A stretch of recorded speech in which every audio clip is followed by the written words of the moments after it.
mutilés et blessés sur Maïdan, ou encore les réfugiés africains et maghrébins maltraités dans les centres de rétention du sud de l'Italie.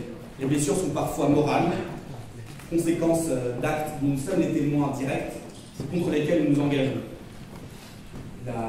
L'usine porcine, qui est présente aujourd'hui sur le site d'un ancien camp de concentration pour Roms à Lety, en République tchèque, les refus opposés à des individus parce que musulmans, parce que noirs, parce qu'immigrés, pour entrer dans des lieux de divertissement, pour avoir accès à un emploi, pour avoir accès à un logement.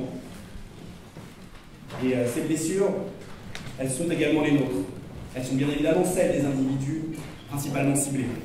Mais elles sont celles de tous ceux qui, comme nous tous ici ce soir, sommes engagés dans la construction d'une société fondée sur le règne du droit et dans laquelle chaque individu puisse avoir la possibilité d'inventer son parcours de vie en toute liberté.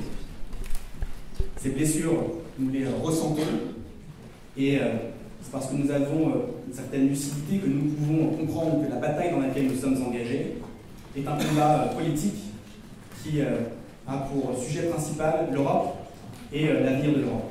La lucidité qui est la nôtre nous permet de regarder en face, avec discernement et sans crainte, un état du monde dans lequel la place de l'Europe a radicalement changé, sans doute pour toujours.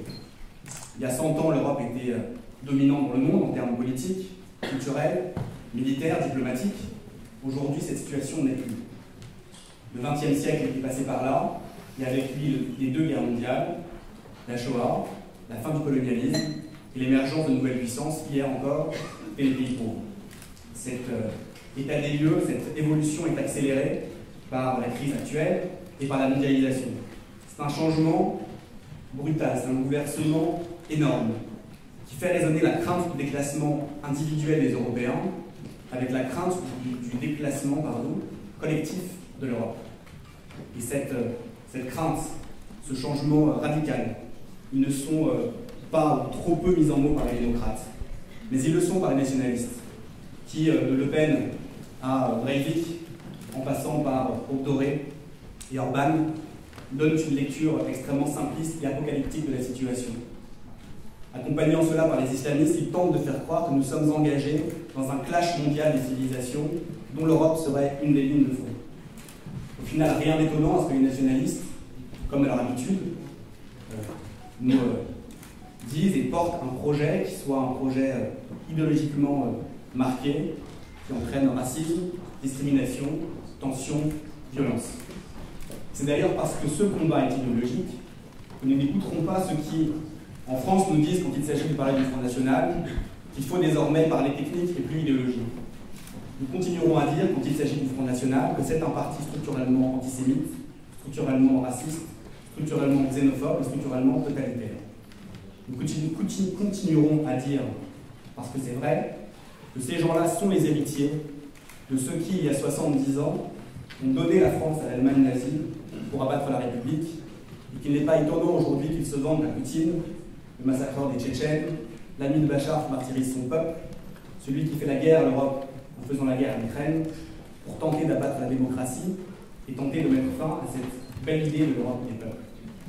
Face au funeste projet du nationalisme, il nous faut assumer une confrontation idéologique, en nous souvenant que c'est par la confrontation idéologique, et non pas par la conciliation ou la détente, que le mur de Berlin est tombé, ouvrant ainsi la voie à la réunification de l'Allemagne et à la réunification, non pas l'élargissement, mais la réunification de l'Europe.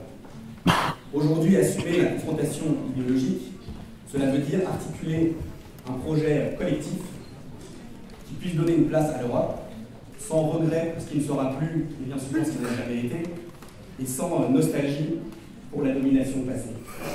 Ce projet, c'est celui que nous construisons par nos actes au quotidien, et en particulier par toutes les actions de toutes les personnes qui se trouvent dans cette salle, au premier rang desquelles les militants de l'EGAM, une trentaine de pays qui sont venus pour l'Assemblée Générale.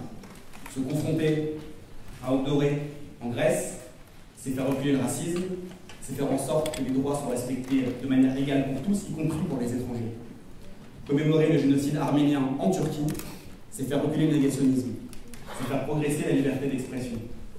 Dénoncer l'antisémitisme, quelles que soient ses formes d'expression, c'est faire en sorte que l'Europe démocratique ne sombre pas de nouveau. Combattre les discriminations à l'emploi, au logement et à l'accès à des biens et à des services, c'est faire en sorte que l'égalité des droits soit une réalité. Dire enfin la vérité et rappeler les faits établis sur la responsabilité de certains Français dans la collaboration avec le régime génocidaire au Rwanda, alors qu'au plus haut placé de l'appareil d'État, je pense en particulier à François Mitterrand et à Hubert Védrine, dire cela, c'est faire progresser la transparence du fonctionnement des institutions, c'est faire progresser la vérité. En un mot, en quelques mots, le projet que nous construisons pour l'Europe, c'est la démocratie. Aujourd'hui, pour le faire vivre au niveau européen, ce projet a besoin de deux éléments nouveaux que nous sommes en train de construire. Une identité européenne et une société civile européenne. Cette idée d'une identité européenne nous a été laissée par Husserl en 1935 à Vienne, au cœur de l'Europe, donc en proie à la montée des totalitarismes. Vieux philosophe qui était alors expulsé de l'université allemande parce que juif et dont le nom avait été effacé de la dédicace de son disciple Heidegger. Il appelait à la constitution d'une identité européenne car il la voyait comme seule à même de pouvoir contrer le nationalisme qui monte. Aujourd'hui, par nos actions au quotidien, par nos actes, par nos discours, par nos écrits, nous constituons les fondements de cette identité européenne, qui est aujourd'hui encore le seul moyen, la seule réponse face au nationalisme qui monte de nouveau. Cette identité européenne que nous construisons, elle a ceci de particulier qu'elle n'écrase pas les identités particulières, mais elle les préserve et elle les met en dynamique sous le règne du droit et de la liberté. Les identités particulières qui sont consubstantielles à la constitution de cette identité européenne, elles sont préservées par cette identité européenne. Et en cela, c'est une identité démocratique, car son paradigme, c'est l'égalité et non la domination. Georges Semprin, quant à lui, rappelait souvent la nécessité pour un système démocratique de bénéficier d'une société civile vivante, vibrante, comme celle qu'on présenter ce soir ici, afin de pouvoir réparer en permanence les inégalités que n'importe quel système, y compris démocratique, ne peut manquer de susciter. Par nos actions, par nos discours, de nouveau, nous posons les bases et les fondements de cette identité, de cette société civile européenne. L'idée même d'une société européenne est quelque chose pour certains détestable, pour d'autres impensable, mais pour nous elle est une réalité quotidienne. Car nous travaillons ensemble et nous échangeons au quotidien, tous les jours, pour nous engager en commun sur différents sujets. Et il faut avoir en tête que c'est aussi pour nous-mêmes, en intégrant dans cette société civile européenne des militants de pays comme la Moldavie, comme l'Ukraine, comme la Bosnie-Herzégovine et d'autres, que nous montrons la voie à une véritable réunification de l'Europe et à la construction d'un espace véritablement unifié, véritablement partagé.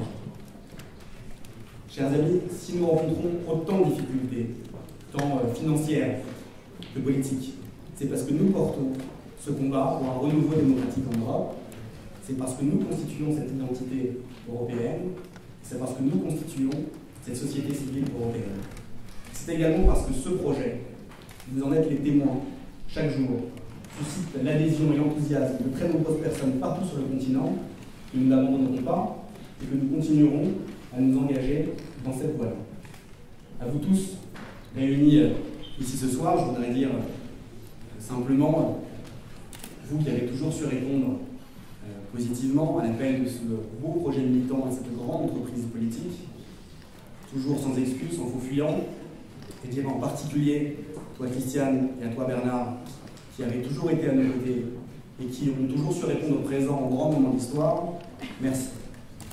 À tous les dirigeants de l'EGAL qui sont ici réunis pour, pendant 4 jours, imaginer un projet pour l'Europe à l'encontre du nationalisme. Je voudrais dire toute ma gratitude, et toute ma reconnaissance et toute mon admiration. À vous tous, je le dis à tout à l'heure et j'ai envie de dire même à tout de suite, pour continuer à construire cette Europe débarrassée du racisme, de l'antisémitisme, de la xénophobie, du nationalisme, et pour cela véritablement démocratique. Merci beaucoup.